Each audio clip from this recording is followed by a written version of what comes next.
Hello and welcome back. Eddie Radosevich, George Stoya here from the SoonerScoop.com studios. Giorgio, thank you for coming in on a Saturday. Hey, I put in the work today. You did. How are the arms doing? The right arm is still struggling. Got to talk to Brent Venables today. I was holding two microphones today, one for SoonerScoop.com. It's tough to just hold it out there. I mean, hold your hand out for 15 minutes. It's the two mics, too, because I was holding the great Dylan Buckingham's mic from Channel 4, but it was still good. It was worth it. It was hot out there. Hot. Luckily, we were in a little bit of the shade. Yes. Wasn't too bad. But still sweltering out there. But got to talk to Brent Venables for the first time. He was 30 minutes late. Yeah. I guess we don't really know what time this thing begins. We were just told to be there at one time, and it happened to start 30 minutes after that. That's true. So no complaints. It was good to talk to Brent Venables, though. Obviously, it was awesome, yeah. Oklahoma now 3 practices in. They did not practice on Saturday. We met with Brent right before they went over for the Meet the Sooners stuff, which was going on. When we were leaving the stadium today, it looked like a bunch of people getting autographs, at least from the defensive side that was on the west side of the stadium. Yeah, decent crowd. Maybe not as big as previous years, and I think part of that is because you do have to be a member of One Oklahoma or the Kids Club, Sooners Kids Club. So, but I think there was more people starting to show up. But and there might have been a ton of people over on the east side getting autographs from the offensive guys. Those are the guys. I think Brent was over on that side as well. Some of the coaches, but plenty to get into today as we got some injury updates. Had I thought a pretty interesting comment about Javonte Barnes and kind of his situation from a season ago, and then Woody Washington. We'll talk about Peyton Bowen yet again. It seems like that's going to be a kind of a weekly thing. But let's start with the injuries. Obviously, fingers crossed, knock on wood, whatever you want to do. Through the first 3 practices, everything's gone pretty well. Oklahoma's in a relatively healthy spot right now. Yeah, I mean, the guys that we knew about, we got some updates today. Jalil Farouk, I mean, I put in my notes yesterday that he had been pretty much full go in practice, which is maybe a little surprising given, Brent did say back at SEC Media Days that he might be a little limited. It sounds like he's still, trying to get back up to 100%, but the way that Brent phrased it today, it sounds like he might be ready to go for the first game. Andrell Anthony, he's out running routes and doing some one-on-one stuff. Which is a positive. I think that we kind of, at least came into this preseason portion of camp thinking, is he going to be ready by, the non-conference games, or is he going to be just a guy that gets ready for the conference season? And I still wouldn't say he's going to be ready for the season opener. We'll see. Maybe he will be, but that's certainly an injury that you just don't take lightly. Sure. And when you have as many guys as you do at wide receiver, it's not like you need to rush him back. And when you have somebody that's also had a setback at that sort of injury, you give him time. So great news that he's out there running. That seems like great progress considering where he was. But again, I would still anticipate that taking some time and then being cautious. And then Dasan McCullough, which, I've hinted at a few times that there was something going on there. It's not serious. It's I think Brent phrased it as a little toe injury. So, which I don't know if that means like the pinky toe or if that means like it's just a little thing. It's a toe injury, but it does sound like he's progressing. Right? Yeah, I anticipate he'll be back soon-ish. Again, Brent's not always the best on giving us the exact timetable, but it does not sound like it's something that is too concerning. Here is Brent Venables kind of catching everybody up on the Oklahoma injury front here through the first 3 days of practice. Dasan we're holding him right now, trying to get him to heal up. He's got a little toe, but he'll be fine in another week or so. And we're really pretty good. It's, again, Jalil's been out there, and we haven't put any limitations on him. So he's been ahead of schedule. I mean, because at first you thought it was like game week or something. Well, I said we'll make sure that he's ready to go by game week. He was we'll get him to 90% as far as some of the analytics, and by then. But in the big picture, for that injury, he's right on schedule. He's not ahead of schedule, so he's at that 15, 16 week mark. So what about Andrell? Yeah, he's been running and he looks good.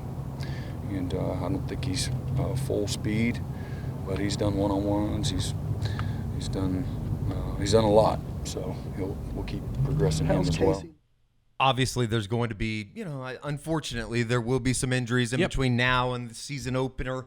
Always is. Kind of got to battle that stuff and get through it and hope that everybody that, particularly the guys that you're going to be counting on, get through it and don't have to worry about any of that kind of stuff. And I think it's probably the most important that it's up front on the offensive line where it seems like we talk about it every week. We've talked about it every show, it seems like, since, probably mid-March during spring ball.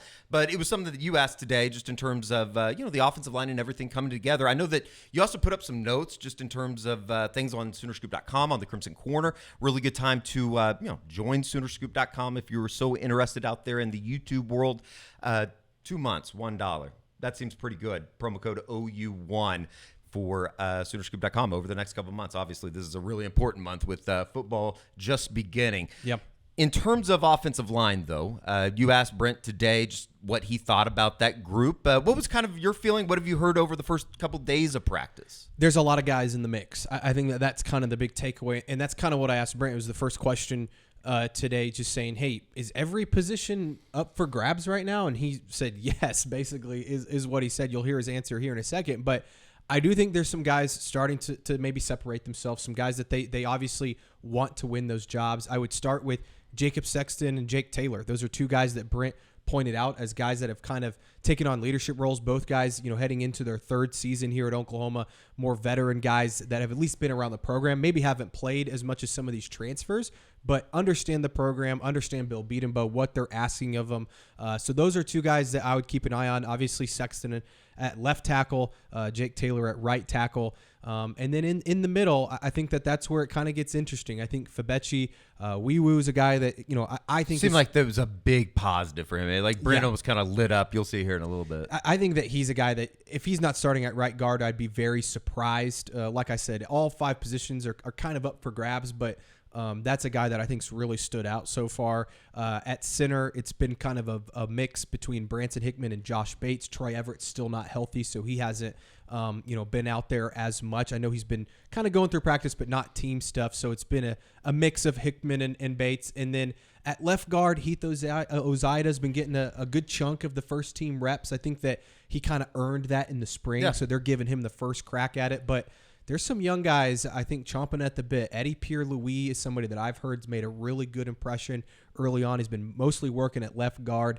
And then Eugene Brooks, who I thought had a really good spring, maybe has a little bit of a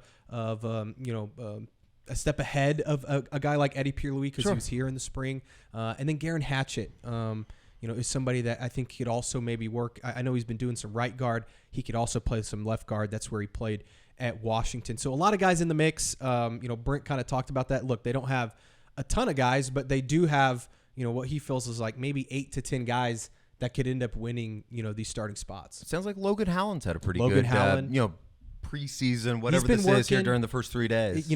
With Sexton and Tarquin, those two guys have been really the first team left tackles. They've been kind of rotating in between series. Howland's gotten the majority of the reps on the second team, which I think is really good for him and is somebody that I don't know. Again, I don't think they think he could be a starter this year, but his ceiling is probably as high as anyone's. And when you look at what he's been able to do in the weight room. Yeah, we were talking to Josh McQuistion about that on the Unofficial 40 this past week, just in terms of that man has transformed his body. Exactly, and he's got the perfect frame that you would want for somebody in your left tackle. So he's a guy to keep an eye on. Again, I don't anticipate he'd be a starter this year, but if you told me that they felt comfortable him coming in late in the season, if somebody goes down with an injury, that wouldn't surprise me. Here is Brent Venables on Saturday morning talking about his offensive line situation after 3 days. That offensive line group, obviously 5 spots there. Are all those spots up for grabs, and how's that group, I guess, come along so far in the first few days? I think it's appropriate to say that. It's not we don't have 50 guys to choose from, and but love the group of guys. It's a group that the hard work has shown that's been going on since the spring, and with a couple of additions here this fall camp. Since the last time we laced them up, and so really like how that group's coming along, and got good depth there in regards to guys that we feel like can play winning football, and Jacob Sexton, Jake Taylor, Mike Tarquin, Fabechi, Branson Hickman, Josh Bates, several other guys, along with those guys. Again, Logan Howland has really done some great things as a young player. Again, B.J. Brooks, Joshua Sosa. That's a group of guys that, we are really excited. Eddie Pierre-Louis has jumped in there, and again, the young guys and the new guys have really impressed with their ability to be able to execute. And then the older guys are better than they've ever been.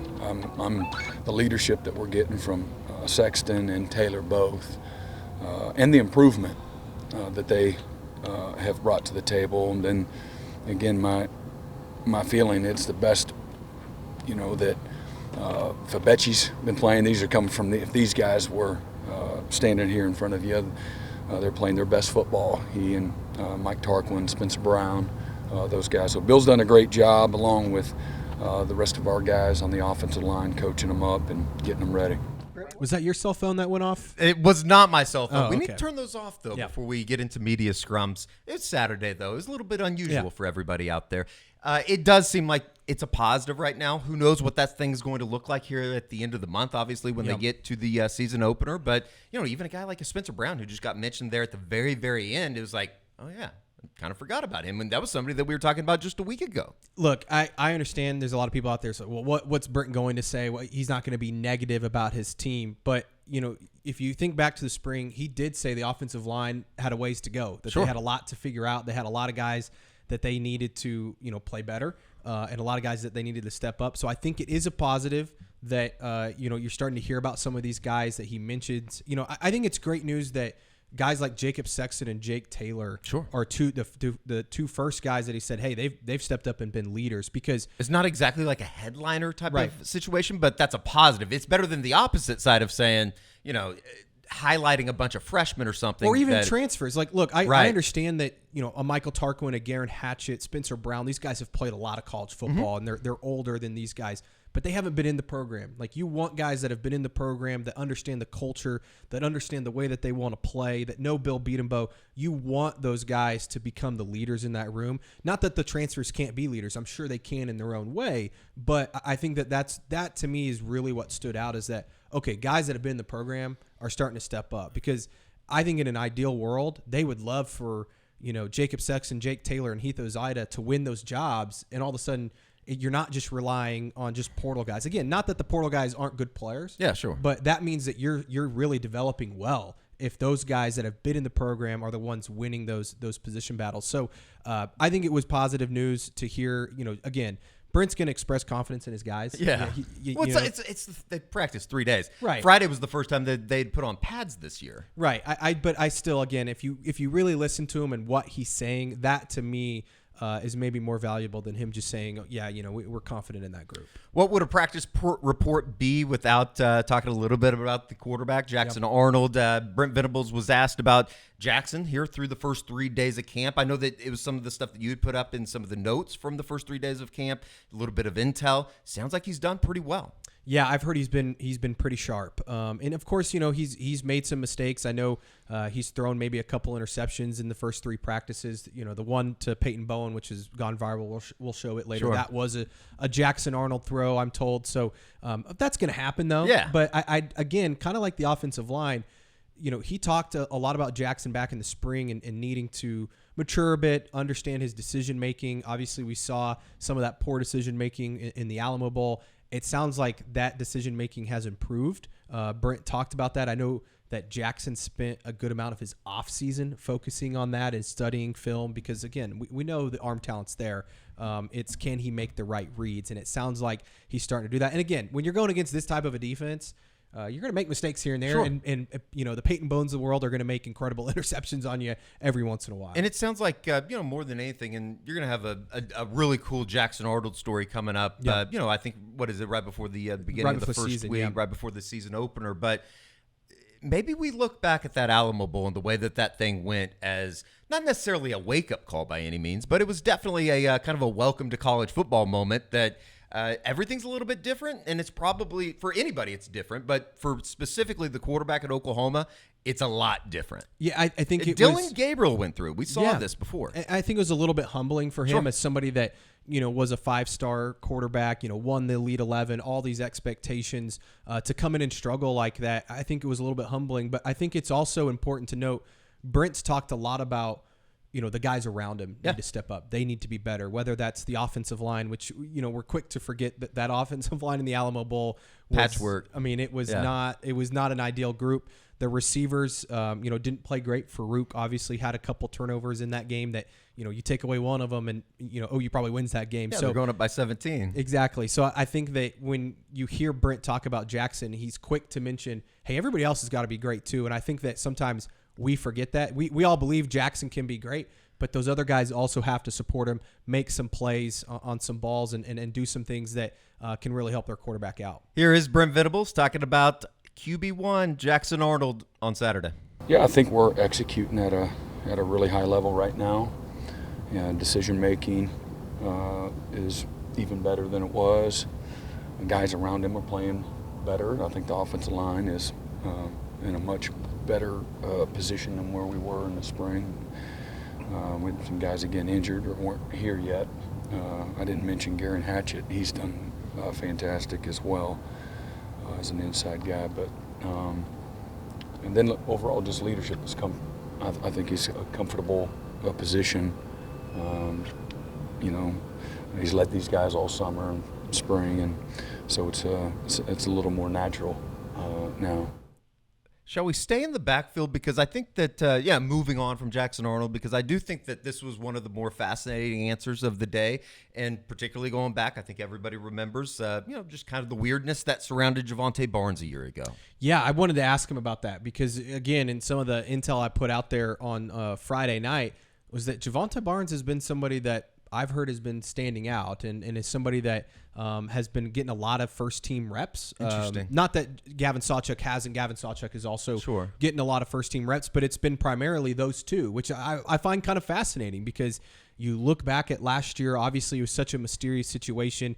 Clearly he was dealing with an injury. You saw that in the way that he was moving. He just didn't have that same burst, but it was also just odd at times that, he just didn't play. Yeah. And then you look back in the spring, and he didn't play in the spring game. And it's like everybody thought, well, maybe that means he's going to be in the portal. I remember you and I talking about that. Wouldn't shock us if he's in the portal tomorrow after the spring game. And now, you look up and it sounds like he kind of had a moment with the team. Brent talked about this past week, him talking in front of the team about how difficult last season was. I think not just physically. I think we often just focus on the physical I'm almost part. getting to the point now where I think it was more up Mental. here than it was, and maybe like trusting the foot coming off the injury. I can see that. Maybe that was something that we didn't speculate enough about a season ago, but it does seem like something was going on. Yeah, I think that, trusting, his foot and how healthy he really was. I'm sure trusting the coaching staff. I know he's very close with DeMarco Murray, but I'm sure it was tough for him last year to not get on the field as much. And so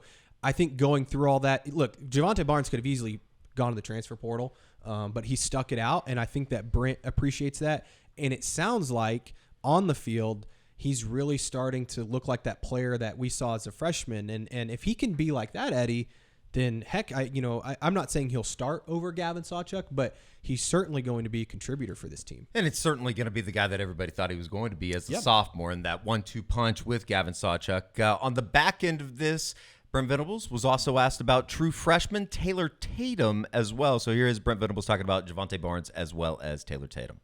Javonte Barnes had a tough season last year. How's he doing physically and mentally? Yeah, great. I got up in front of the team, several nights ago, and loved some of the things that he said, and a great testimony.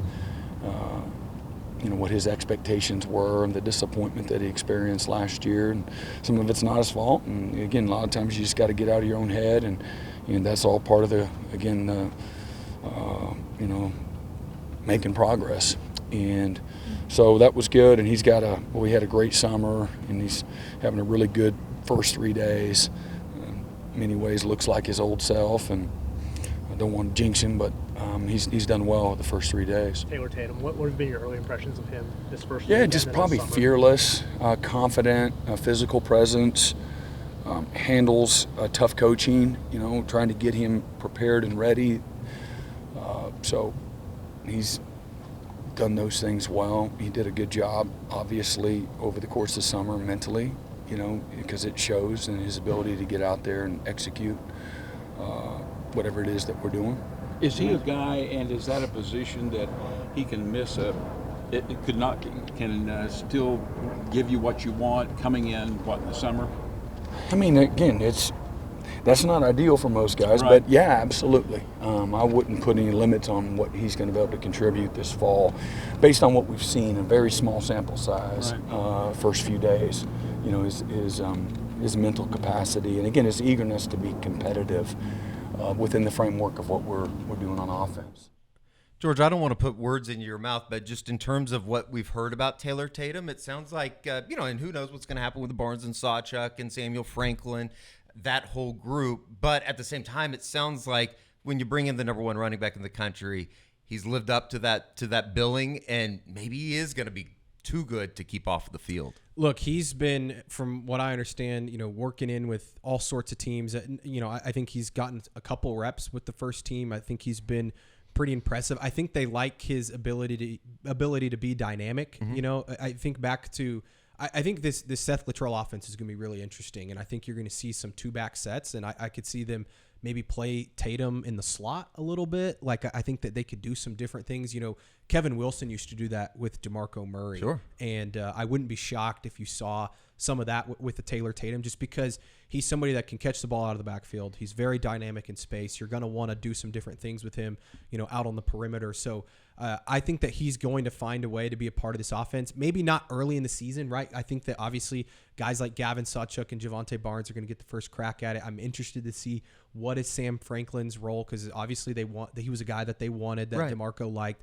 Caleb Hicks looks the part. So there's different guys to get in the mix, but I just keep hearing great things about Tatum, and I think Brent kind of indicating, hey, he's ready to play as a freshman, even though he wasn't here in the spring, I think is pretty telling after only 3 days of camp. So, again, I've said it time and again with Tatum. Is he going to start the year? Probably not. Is he going to be on the depth chart to start the season? I have no idea. But if you told me at the end of the year he has some sort of role in this offense, I don't think anybody would be surprised. Yet again, we go into a college football season with Oklahoma in the running back position. Yep. Rather intriguing moving forward. One of the other things that we wanted to, I guess in a way, just get kind of cleared up today was finding out what the situation is with Woody Washington. And it was something that you asked of Brent. We had, obviously talked about, this past week just in terms of opening camp, and he was still working with the safeties and stuff, but perhaps a little bit of clarity today? Yeah, kind of, not really. Maybe like it's still a little bit muddy, but at the same time, I think it does come down to, and this is the word that you used to Brent, was the versatility of what Woody brings to the secondary. Yeah, I think that's one of the more fascinating storylines, because you love the secondary, right? They have so many guys at corner, and they've got, a good group of safeties, and he said today jokingly that they had 9 guys that could play cheetah, which is just he would try it too if he could, I'm sure. Definitely, but it just speaks to the depth, and I think that what they look at and say, okay, we've got a lot of guys at corner, and obviously Woody's a really good corner, but what if you could play him at the nickel position, or what if you could play him at safety, which, he was originally recruited to be and played safety, in that Peach Bowl against LSU. We forget about that and played well. So I think there's a lot of people that try to forget about that game, just in general. But, from Woody's perspective, he's been very open about, hey, look, if I'm going to make it in the NFL, it's probably not going to be at outside corner. Right. He's not the biggest guy. I think he was probably a slot corner, nickelback in the NFL. And so he needs to put some of that on tape. And I think Oklahoma has guys that they really like at outside corner that you could see them moving Woody around. And again, this defense is so multiple. You could see, 5, 6, maybe even 7 defensive backs on the field at one time on certain situations. And Woody's one of their best cover guys, so they're going to find a way for him to be on the field. I still think he's going to play some corner, but I also think that they're going to mix him up a bit. They love Gentry Williams. Brent was glowing about Gentry Williams today. They also love Kenai Walker. They bring in Des Malone. You have some young guys, Jacoby Johnson, that you can afford to move a Woody Washington to, nickel or cheetah. You could play him at safety, where really they don't have a ton of guys other than Peyton Bowen, Billy Bowman, and Robert Spears-Jennings. So he's going to be on the field in some capacity. It's just going to be interesting to see where that ends up. Here is Brent Venables talking about the fifth-year senior Woody Washington. Where's Woody Washington working right now, and how much does it help your defense having somebody so versatile like Yeah, that? no, he's his primary position's at corner, and he's done a nice job there. And then he's always had the ability. We've actually, the last 2 years, have worked him at multiple positions, but we haven't quite had the depth at corner that we're hoping that we have there, this fall. So, but he's got a really good skill set. He's smart. He's played a lot of football. He's really tough. And so he plays big, but corner's his primary position. Many options in the secondary, and I do think that, and we've talked about it time and time again, just in terms of the job that Jay Valai's done, the job that Brandon Hall's done. Obviously Brent Venables has been a part of those recruitments in terms of getting guys to campus, and it seems like it's a good mix and match with a lot of veteran presence and a bunch of young guys. You start talking about that safety position. I think the number was they've lost 9 scholarship safeties here over the last 2 or 3 years since Brent arrived. So it's kind of led by a trio, though, right? It's Billy Bowman, it's Robert Spears-Jennings, and it's Peyton Bowen. Yeah, those are the 3 guys. And it's interesting that safety position's kind of interchangeable. Mm-hmm. I know a lot of people were saying, well, I thought Peyton Bowen, played the same position as Billy Bowman. How could they start together? And last year, Bowen was kind of Bowman's backup. But it's very interchangeable. And those 3 guys, I think you could see, looks where they're all 3 on the field at the same time. We saw that some in the Alamo Bowl where they're playing 3 safeties, or maybe a Woody Washington plays some safety too. So, I think they can do some different things in different situations. But really, when you look at that position, it's those 3, and then you've got 3 freshmen who they're really high on. And Brent talked about those guys today, that those are guys that they feel really good about, but they just don't have the experience. Sure. And so really even Peyton Bowen and Robert Spears-Jennings don't have a ton of experience. No. They played late in the season last year, but still don't have a ton of snaps. But I do think that there's a lot of comfortability in, Billy Bowman being back there, a veteran voice, a guy that can kind of take a Peyton Bowen under his wing. I know Bowen, we talked about that in the last practice report, how much that's helped, Bowen, him coming back. So you really like that group, though. Those are playmakers. Like those 3 guys, they make big plays, whether it's coming up and making a big tackle or being a ball hawk like we saw Peyton Bowen do this week. Speaking of play of the camp so far, I think it went viral, obviously, on social media. But Brent Venables was asked about Peyton Bowen and the spectacular grab interception that he had on Friday. Peyton had an amazing play yesterday in a scheme that requires a certain technique. It's not just backpedaling, break on the ball. It's a real deceptive kind of scheme, and man, there's a lot of fundamentals that are critical that you have it down pat. And a year ago, he was pretty inconsistent with that, and so a small thing like that is just the progress and the maturation that you want from all of your guys, but sometimes it doesn't happen fast enough. And yesterday, he was able to make a play on a ball that looked like a guy was wide open, and just makes an amazing play and shows his skill at catching the football, his ability to judge the football, and not only that, but just go attack it too, climb the proverbial ladder. There's certain things that this staff has identified when you're recruiting and you're getting guys to come to Norman to try to join the program. There's some stuff that's just not able to be taught, and it feels like Peyton Bowen possesses that. Yeah, he's got a lot of those attributes. I mean, the guy, he's super athletic and is just able to do things like that. But I think he's also just a really smart player. Sure. You and I have talked about that, the football IQ. We were impressed with that the first time that we talked to him this time last year in August when he was talking about his role in the defense and knowing the defense and his familiarity with the defense. It was incredible. And then you watch him last year and come in as a true freshman, and it seemed like he knew exactly what he was doing, making a lot of plays all over the field. So, look, I think he's going to be a really special player. I think it's going to be very hard to keep him off the field. I've said it a lot. I love Robert Spears-Jennings, and I've heard great things about him. I just think Peyton Bowen is going to be really hard to take off the field, especially in passing situations, because I think the guy's just a ball hawk. So needs to stay healthy. I think that's a big key for him. But to hear the positives that Brent said, talking about just understanding where he's supposed to be and how to approach that in a difficult scheme, I think is really interesting and just a good step in the right direction. And again, it's a far cry from where that safety room was just a couple years ago. No doubt about it. It was good to talk to Brent Venables today. It was good to catch up, and I don't know, it kind of feels like this thing's for real now. Yeah. We've talked to the head guy, and obviously they're off the practice field today. They'll be back at it, I think, on Monday. practice on Monday. Monday, so they're Tuesday, they're off this Wednesday. weekend and then back Yep. out. Monday, Tuesday, Wednesday, off on Thursday. I think back on Friday, and then they scrimmage. Their first scrimmage is a week from today, next Saturday. The first big scrimmage. That's when you know it'll be, kind of in it for the Sooners here as we work through the month of August. It usually kind of drags on, and I think it's because it's usually 1,000 degrees outside. Yep. But the payoff is worth it at the end of the the end of the tunnel or whatever with the start of the season. Brent said it today. He's like, we're 4 weeks from kickoff, and he's like, really 2.5 weeks from being, prepping for Temple. Sure. So, which is crazy to think about. It's going to be here in the blink of an eye. Camp season will move down to the rugby fields at the beginning of next week, and obviously, if they allow us in there, we'll be there for you guys out there on Soonerscoop.com YouTube channel. Plenty of stuff today, though. Wrapping up from Brent Venables, you wrote about some stuff today just in terms of the running back situation. Bob has a notebook up on the Soonerscoop.com page, so make sure you hit that up as well. So that's going to do it. Everybody have a good weekend out there. And for George Stoya, I'm Eddie Radosevich. We'll see you right back here on the Soonerscoop.com YouTube page.